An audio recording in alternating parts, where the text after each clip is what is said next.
नमस्कार दोस्तों, इस वीडियो में हम 2023 की करंट अफेयर के उन प्रश्नों को पढ़ेंगे जो बहुत ही ज़्यादा इम्पोर्टेंट हैं। हम प्रत्येक प्रश्न को डिटेल में पढ़ेंगे और यकीन मानिए यहाँ से आपके एग्ज़ाम में कोई ना कोई प्रश्न ज़रूर पूछा जाएगा। तो प्लीज़ आप इस वीडियो को पूरा ज़रूर देखें। वीडियो बहुत ही ज़बरदस्त, बहुत ही शानदार होगी। चलिए शुरू करते हैं। पहला प्रश्न है, हाल ही में कौन सा देश उत्तर अटलांटिक संधि संगठन यानी नाटो का 31वां सदस्य बना है? इसका सही जवाब है ऑप्शन बी, फिनलैंड। आइए देख लेते हैं इसकी डिटेल। उत्तर अटलांटिक संधि संगठन यानी नाटो के प्रमुख जेन्स स्टोल्टेनबर्ग ने कहा है कि फिनलैंड इस सैन्य संगठन का 31वां सदस्य बन गया है। नाटो के सदस्य देशों के वित्त मंत्रियों की बैठक ब्रुसेल्स, बेल्जियम में हुई थी। फिनलैंड की सदस्यता का समर्थन करने वाले अंतिम देश तुर्की ने अपने आधिकारिक दस्तावेज अमेरिकी विदेश मंत्री एंटनी ब्लिंकन को सौंप दिए हैं।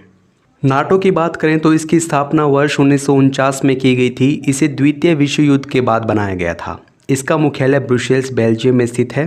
फिनलैंड गणराज्य उत्तरी यूरोप के फेरोस कैनेडियन क्षेत्र में स्थित एक नॉर्डिक देश है।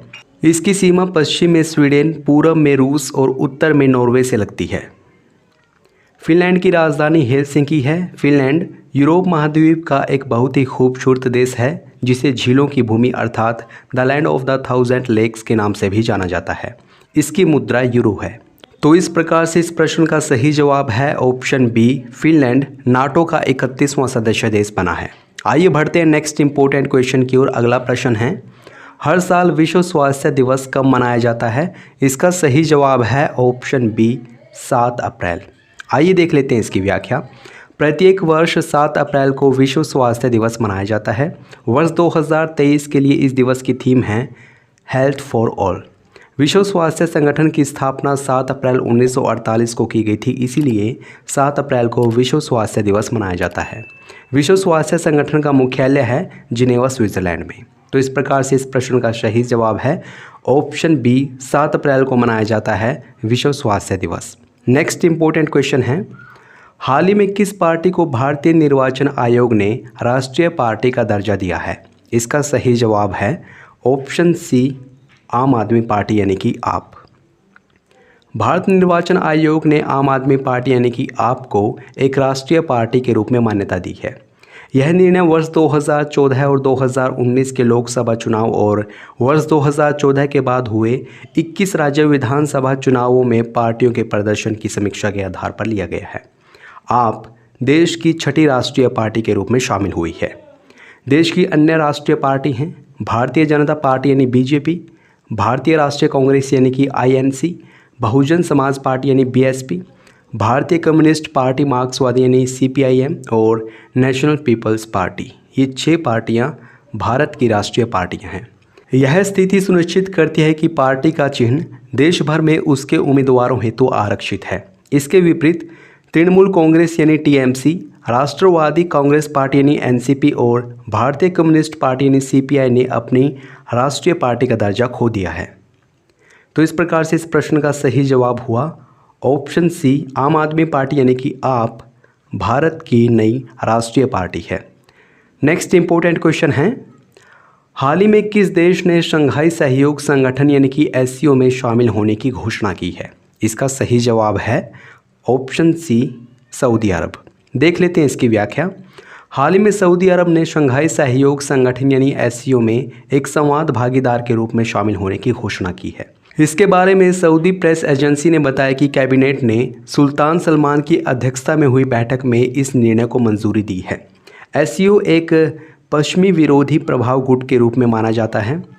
इस कदम को चीन के साथ सऊदी अरब के बढ़ते संबंधों के रूप में देखा जा सकता है। एससीओ की बात करें तो इसकी स्थापना वर्ष 2001 में की गई थी। इसे रूस, चीन और पूर्व सोवियत राज्यों द्वारा बनाया गया था। यह यूरेशिया के अधिकांश देशों में फैले देशों का एक राजनीतिक और सुरक्षा ब्लॉक है। इसके 8 सदस्यों में चीन, भारत, पाकिस्तान और रूस सहित 4 मध्य एशियाई देश कजाकिस्तान, किर्गिस्तान, उज़्बेकिस्तान और ताजिकिस्तान शामिल हैं। पहले इसमें 8 सदस्य थे, अब सऊदी अरब भी शामिल हो गया है, यानी कि इसमें 9 सदस्य देश हो गए हैं। तो इस प्रकार से इस प्रश्न का सही जवाब है ऑप्शन सी, सऊदी अरब एससीओ का नया सदस्य देश बना है। नेक्स्ट इंपॉर्टेंट क्वेश्चन है, विश्व कैंसर दिवस कब मनाया जाता है? इसका सही जवाब है ऑप्शन बी 4 फरवरी को। आइए देख लेते हैं व्याख्या। हर साल 4 फरवरी को विश्व कैंसर दिवस मनाया जाता है। विश्व कैंसर दिवस 2023 की थीम है क्लोज द केयर गैप। विश्व स्वास्थ्य संगठन ने वर्ष 1933 में पहला कैंसर दिवस जिनेवा स्विट्ज़रलैंड में मनाया था। जो कैंसर है ये तब होता है जब शरीर में कोशिकाएं असामान्य रूप से बढ़ती हैं, उनका विभाजन असामान्य रूप से होता है, तब कैंसर होता है। तो इस प्रकार से इस प्रश्न का सही जवाब है ऑप्शन बी 4 फरवरी को मनाया जाता है विश्व कैंसर दिवस। नेक्स्ट इंपॉर्टेंट क्वेश्चन, 15 से 17 फरवरी तक विश्व हिंदी सम्मेलन 2023 का आयोजन किस देश में किया गया है? इसका सही जवाब है ऑप्शन बी फिजी। आइए देख लेते हैं इसकी व्याख्या। 15 से 17 फरवरी 2023 तक विश्व हिंदी सम्मेलन 2023 का आयोजन फिजी के नांदी नगर में किया गया। यह विश्व हिंदी सम्मेलन का 12वां संस्करण है और इसकी थीम है हिंदी पारंपरिक ज्ञान से कृत्रिम मेधा तक। पहला विश्व हिंदी सम्मेलन 10 से 12 जनवरी 1975 को भारत के नागपुर में आयोजित किया गया था। तो इस प्रकार इस प्रश्न का सही जवाब है ऑप्शन बी फिजी में आयोजन किया गया है विश्व हिंदी सम्मेलन 2023 का। नेक्स्ट इंपॉर्टेंट क्वेश्चन है, विश्व आर्द्र भूमि दिवस कब मनाया जाता है? इसका सही जवाब है ऑप्शन ए 2 फरवरी को। आइए देख लेते हैं इसकी व्याख्या। हर साल 2 फरवरी को पूरे विश्व में विश्व आर्द्र भूमि दिवस यानी कि वर्ल्ड वेटलैंड डे मनाया जाता है। इसी दिन वर्ष 1971 में ईरान के रामसर शहर में आर्द्र भूमि पर अभिसमय को अपनाया गया था, इसलिए 2 फरवरी को विश्व आर्द्र भूमि दिवस मनाया जाता है। विश्व आर्द्र भूमि दिवस पहली बार 2 फरवरी 1997 में मनाया गया था। विश्व आर्द्र भूमि दिवस 2023 की थीम है it's time for wetland restoration.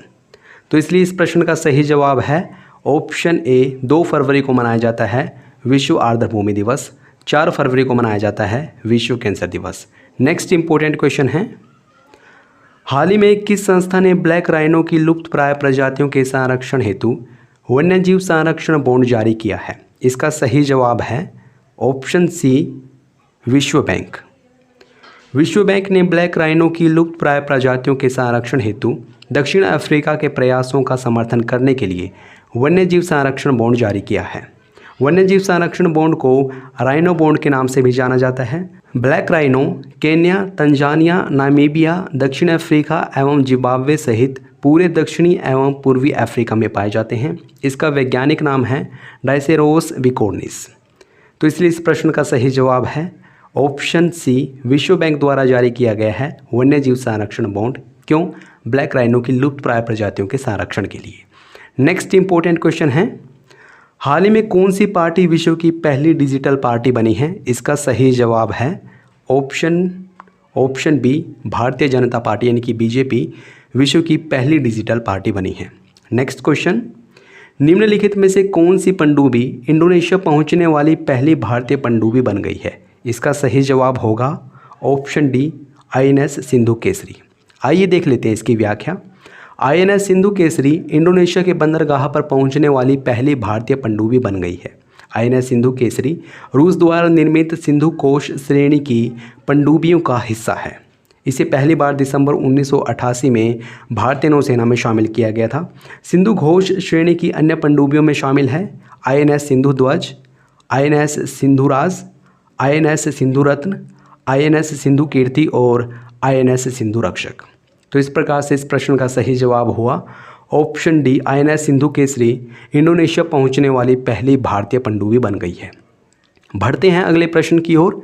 Next question है, हाल ही में 26वां राष्ट्रीय युवा महोत्सव किस राज्य में आयोजित किया गया? इसका सही जवाब है ऑप्शन डी कर्नाटक। व्याख्या की बात करें तो 12 से 16 जनवरी के बीच 26वां राष्ट्रीय युवा महोत्सव कर्नाटक के हुबली में आयोजित किया गया। राष्ट्रीय युवा महोत्सव का विषय है विकसित युवा विकसित भारत। याद रखें 12 जनवरी को स्वामी विवेकानंद की जयंती को प्रतिवर्ष राष्ट्रीय युवा दिवस के रूप में मनाया जाता है और उन्होंने वर्ष 1897 में रामकृष्ण मिशन की स्थापना की थी। तो इसलिए इस प्रश्न का सही जवाब है ऑप्शन डी कर्नाटक में आयोजन किया गया 26वें राष्ट्रीय युवा महोत्सव का। नेक्स्ट इंपॉर्टेंट क्वेश्चन, हाल ही में प्रधानमंत्री ने किस स्थान से विश्व की सबसे लंबी नदी क्रूज गंगा विलास को रवाना किया है? मोस्ट इंपॉर्टेंट क्वेश्चन है। इसका सही जवाब है ऑप्शन बी वाराणसी। आइए देख लेते हैं इसकी डिटेल। भारत के प्रधानमंत्री ने वाराणसी में विश्व की सबसे लंबी नदी क्रूज MV गंगा विलास को हरी झंडी दिखाकर रवाना किया है। यह महाबोधि मंदिर, हजारद्वारी पैलेस, कटरा मस्जिद, बोध गया, चंदानगर चर्च, चार बांग्ला मंदिर और अन्य सहित गंगा नदी के तट पर 40 ऐतिहासिक स्थलों को जोड़ेगा। जो गंगा नदी है इस पर है जलमार्ग 1, राष्ट्रीय जलमार्ग 1 और ब्रह्मपुत्र नदी पर राष्ट्रीय जलमार्ग 2 है। ये उनको भी जोड़ेगा और इसके अलावा 27 नदी प्रणालियों को भी जोड़ेगा। तो इस प्रकार से इस प्रश्न का सही जवाब है ऑप्शन बी, वाराणसी से शुरू की गई है विश्व की सबसे लंबी नदी क्रूज गंगा विलास। नेक्स्ट इंपॉर्टेंट क्वेश्चन की ओर बढ़ते हैं। नेक्स्ट क्वेश्चन है, बजट 2023-24 में मैंग्रोव वृक्षारोपण की सुविधा प्रदान करने के लिए कौन सी योजना शुरू करने की घोषणा की गई है? इसका सही जवाब है ऑप्शन ए, मिस्ट्री योजना। आइए देख लेते हैं इसकी डिटेल। वर्ष 2023 के बजट में केंद्रीय वित्त मंत्री द्वारा मिस्ट्री योजना शुरू करने की घोषणा की गई है। मिस्ट्री की फुल फॉर्म है mangrove initiative for shoreline habitats and tangible incomes. इसका मुख्य उद्देश्य है भारत के समुद्र तट के साथ साथ लवणीय भूमि पर मैंग्रोव वृक्षारोपण की सुविधा प्रदान करना है। जो मैंग्रोव है ये समुद्र में आने वाले सुनामी को रोकने में महत्वपूर्ण भूमिका निभाते हैं और ये भारत में सबसे ज़्यादा पश्चिम बंगाल में पाए जाते हैं। पश्चिम बंगाल में भारत के मैंग्रोव का 42.45% हिस्सा है। तो इसलिए इस प्रश्न का सही जवाब है ऑप्शन ए, मिस्ट्री योजना शुरू की गई है मैंग्रोव वृक्षारोपण के लिए। आइए देख लेते हैं नेक्स्ट क्वेश्चन। अंतर्राष्ट्रीय वन दिवस कब मनाया जाता है? इसका सही जवाब है ऑप्शन बी, 21 मार्च को। प्रत्येक वर्ष 21 मार्च को अंतर्राष्ट्रीय वन दिवस मनाया जाता है। संयुक्त राष्ट्र महासभा ने वनों के महत्व के प्रति जागरूकता बढ़ाने के लिए वर्ष 2012 में इस दिवस की घोषणा की थी और अंतर्राष्ट्रीय वन दिवस 2023 की थीम है वन और स्वास्थ्य। अमेजन वनों को पृथ्वी के फेफड़े कहा जाता है, ये सब जानते हैं। India state of forest report 2021 के अनुसार भारत का कुल वन और वृक्षारोपण क्षेत्र 80.9 हेक्टेयर है, जो देश के क्षेत्रफल का 24.62% है। अपने कुल भौगोलिक क्षेत्र के प्रतिशत के रूप में वन आवरण के मामले में शीर्ष 5 राज्य हैं मिजोरम, अरुणाचल प्रदेश, मेघालय, मणिपुर और नागालैंड। सबसे बड़ा वन आवरण मध्य प्रदेश में है। सबसे बड़ा वन आवरण क्षेत्र है जो ये मध्य प्रदेश में है और उसके बाद अरुणाचल प्रदेश, छत्तीसगढ़ और ओडिशा का स्थान आता है। तो इस प्रकार से इस प्रश्न का सही जवाब हुआ ऑप्शन बी, 21 मार्च को मनाया जाता है अंतर्राष्ट्रीय वन दिवस। आइए बढ़ते हैं अगले प्रश्न की ओर। नेक्स्ट क्वेश्चन है, हाल ही में भारत सरकार ने कितने वर्षों के लिए नव भारत साक्षरता कार्यक्रम अर्थात न्यू इंडिया लिटरेसी प्रोग्राम शुरू किया है? इसका सही जवाब है ऑप्शन सी, 5 वर्ष। हाल ही में सरकार ने वित्त वर्ष 2022-23 से 2026-27 तक 5 वर्षों की अवधि के लिए नव भारत साक्षरता कार्यक्रम शुरू किया है।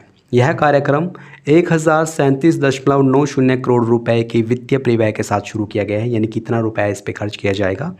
15 वर्ष से अधिक आयु के सभी निरक्षर इस योजना का लाभ उठा सकते हैं। तो इसलिए इस प्रश्न का सही जवाब हुआ ऑप्शन सी, 5 वर्ष की कार्यावधि के लिए नव भारत साक्षरता कार्यक्रम शुरू किया गया है। दोस्तों, ये प्रश्न आप लोगों के लिए है। प्लीज़ इस प्रश्न का सही जवाब कमेंट बॉक्स में ज़रूर बताना। प्रश्न पूछा गया है आपसे, हाल ही में किस देश ने शंघाई सहयोग संगठन यानी SCO में शामिल होने की घोषणा की है? इसके ऑप्शंस हैं अमेरिका, फ्रांस, सऊदी अरब या फिर श्रीलंका। तो प्लीज़ इस प्रश्न का सही जवाब ज़रूर बताना। वीडियो कैसी लगी ये भी बताना। अगर अच्छी लगी तो इसको लाइक और शेयर करना ना भूलें। अगर आपने चैनल को सब्सक्राइब नहीं किया है प्लीज़ अभी सब्सक्राइब करें। वीडियो देखने के लिए आपका बहुत बहुत धन्यवाद।